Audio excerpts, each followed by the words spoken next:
Welcome to civils फोड़ो। आज हम देखने वाले हैं यूपीएससी पीवाईक्यू सीरीज में हिस्ट्री सेक्शन के अंदर एडवेंट ऑफ यूरोपियंस। इसके अंदर बहुत ज़्यादा क्वेश्चन नहीं पूछे गए हैं, पर बहुत सारे क्वेश्चन अभी भी पूछे गए हैं।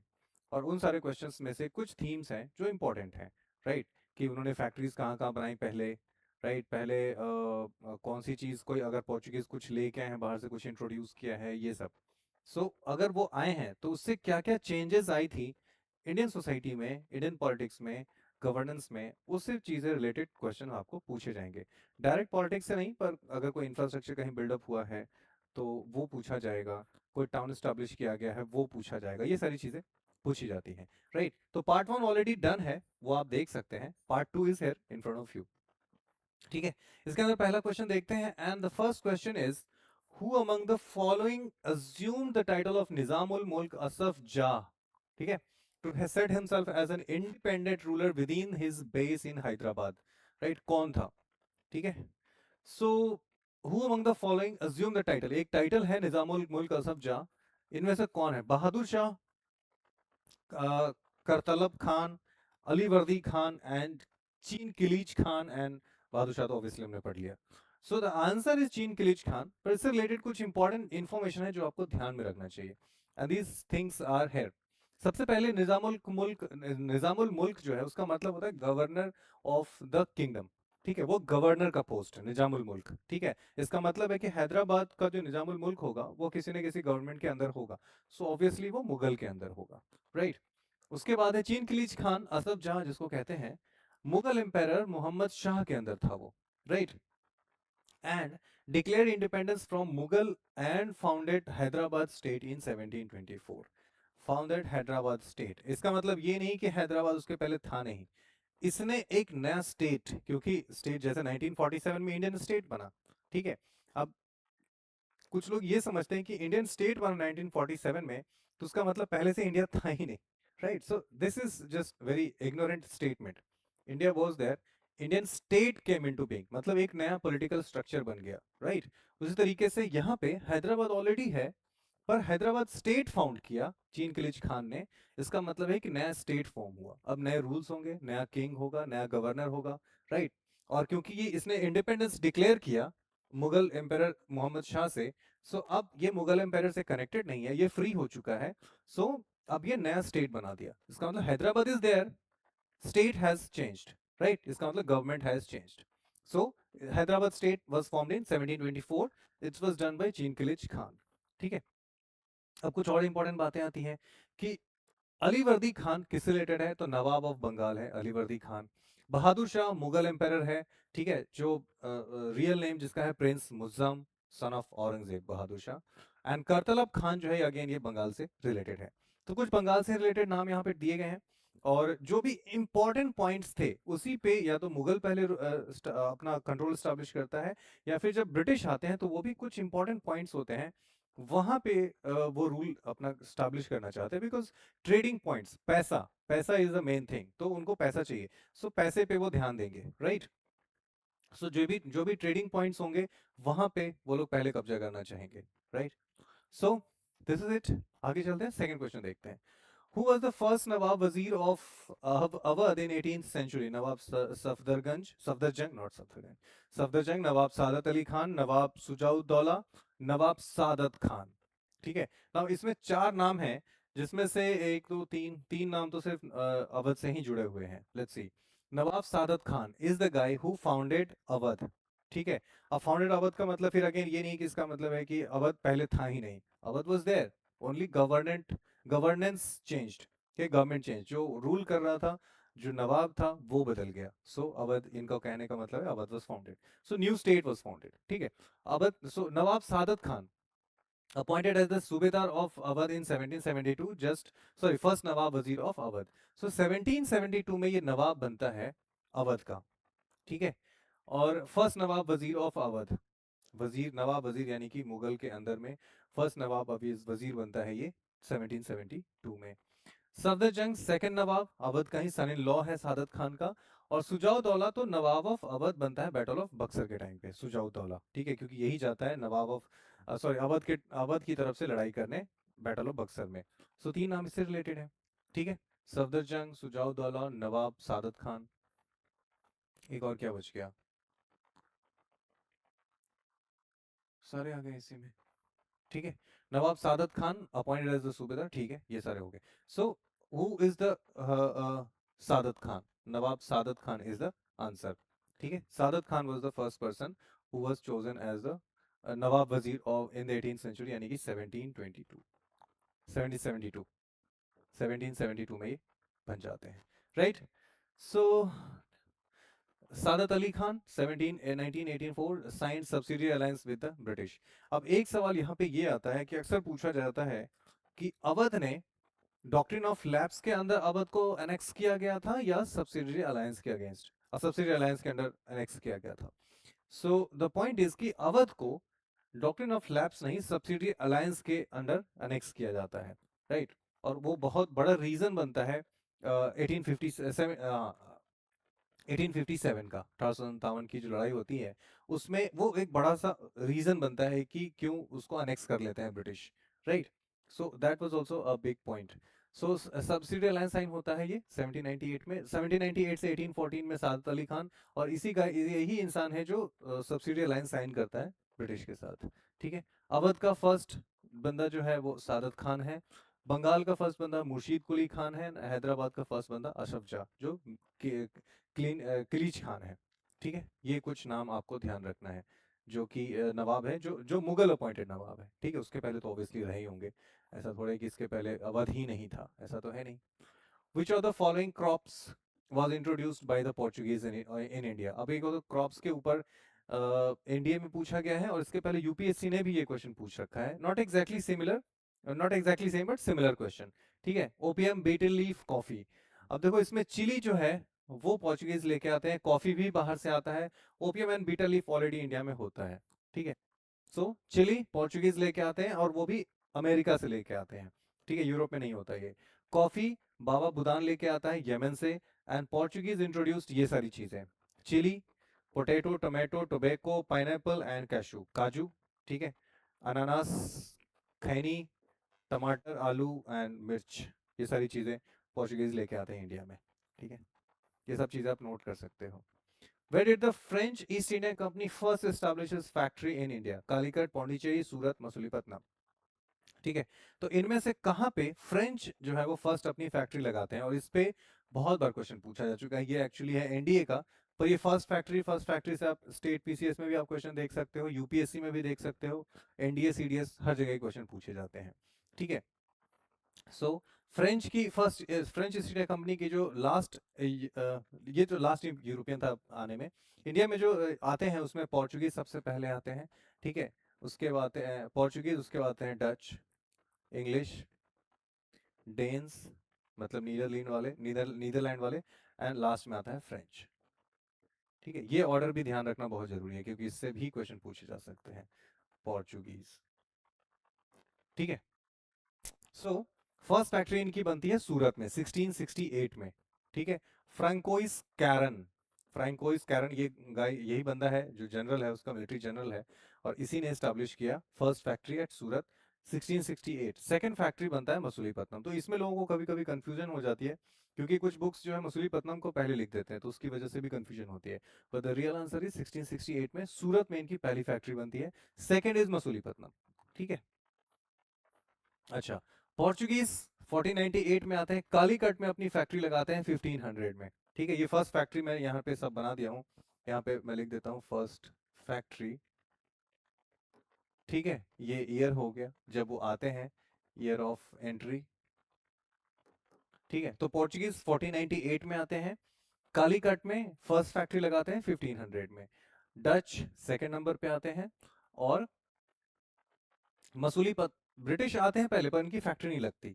ठीक है, तो अब इसके बेसिस पे देखो, अब यहाँ पे क्या होगा कि बहुत बार जब हम जो ऑर्डर देखते हैं एंट्री की, तो अगर हम फैक्ट्री के बेसिस पे देखें, जैसे ये जो मैंने बताया, इसमें किसने किसने अपनी फैक्ट्री लगाई है, उस वो ऑर्डर है ये। ठीक है, उसी के अकॉर्डिंग हम एंट्री भी मानते हैं। लेकिन अब वैसे अगर देखो कि एंट्री किसकी होती है पहले, तो the first is Portuguese, then comes Dutch, sorry then comes English, then Dutch, then Danish and then French. French तो ऑब्वियसली काफी बाद आते हैं।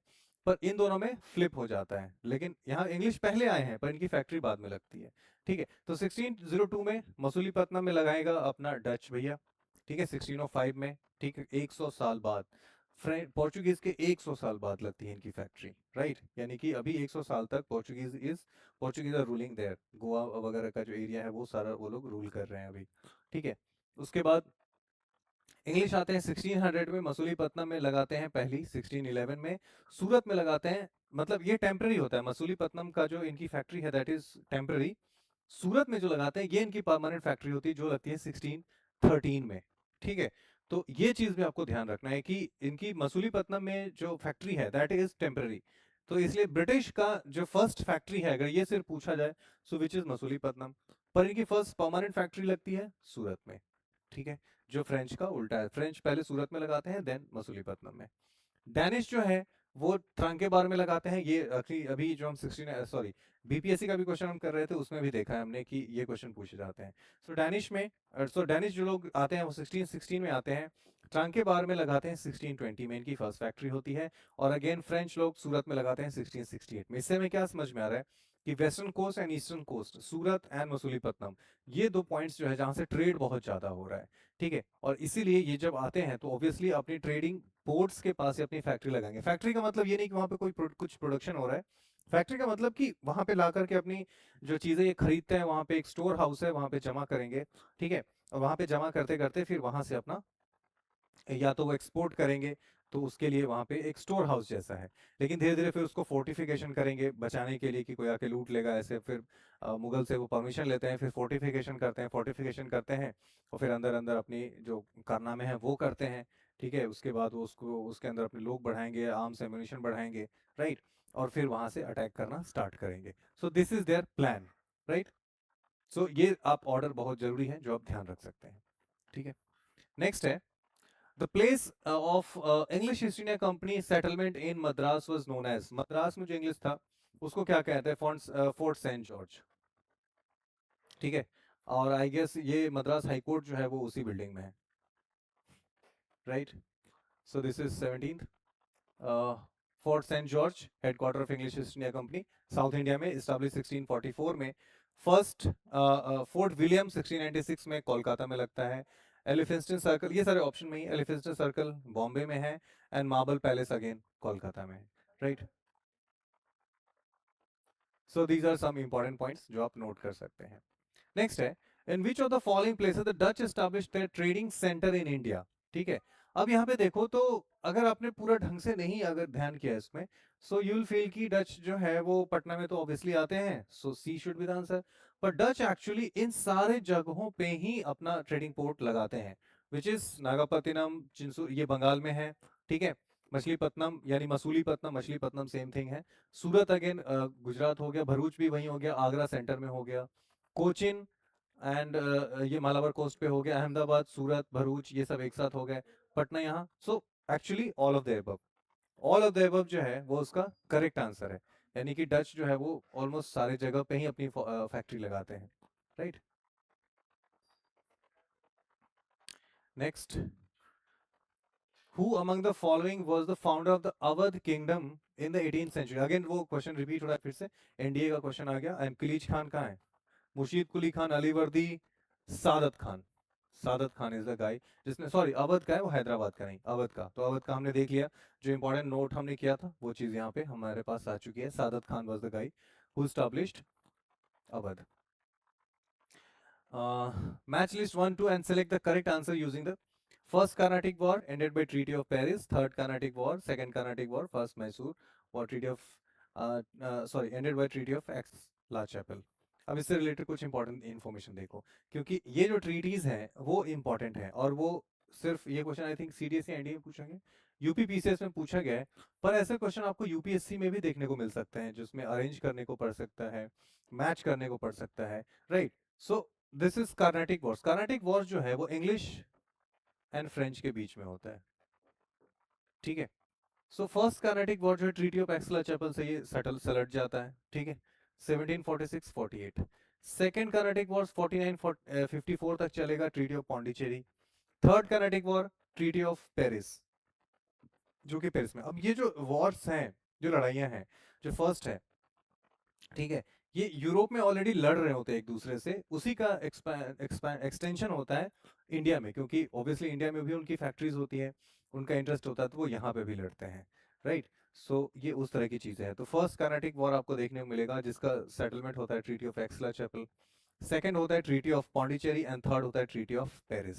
सो दीज थिंग्स आर इंपॉर्टेंट, आप इसको रिवाइज जरूर करें। नेक्स्ट है, Which of the following characteristics about the state of Travancore in 18th century Kerala is correct? Travancore के बारे में पूछा जा रहा है। Travancore was ruled by Martanda from the 1729 1758. Yes, 1758 में actually he died, तो वहीं तक उनका रूल रहता है। So first is true, Travancore Martanda rule करते हैं।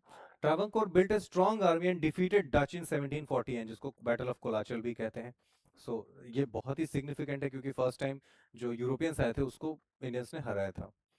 Travancore was an important centre of learning. अब इसको कैसे गलत करोगे, सेंटर ऑफ लर्निंग तो है, क्योंकि इतना सारा किंगडम है, इतनी सारी प्रॉस्पेरिटी है, तो ऑब्वियसली सेंटर ऑफ लर्निंग भी होगा।